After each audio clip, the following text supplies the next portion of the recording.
זימון לחקירה במשטרה יכול שיהיה באמצעות הטלפון ויכול להיות גם באמצעים אחרים. אם קיבלת זימון לחקירה במשטרה, הדבר הראשון שעליך לברר הוא האם הנך נחקר כעד או האם הנך אמור להיות נחקר תחת אזהרה. יש לכך השלכות רבות וחשובות. השלב השני, לאחר קבלת הזימון לחקירה במשטרה, הוא לפנות לעורך דין פלילי מנוסה ולהתייעץ עמו.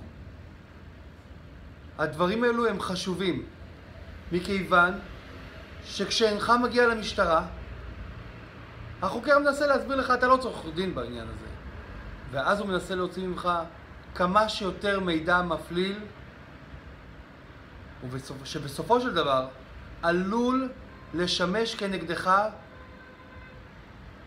בבית המשפט.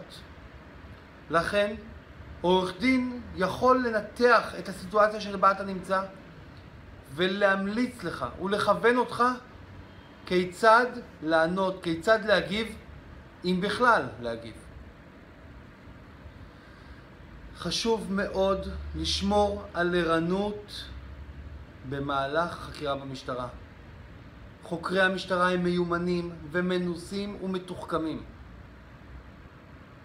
ולפעמים הם מושכים את החקירה במשך זמן ארוך ביותר כדי להתיש את הנחקר, כדי שבסופו של דבר יוכלו להוציא ממנו אמירה מפלילה או הודעה מפלילה. לכן חשוב לשמור על ערנות, חשוב לעמוד על כל זכויותיך, וחשוב לשמור על האפשרות להמשיך ולהתייעץ עם עורך הדין שלך.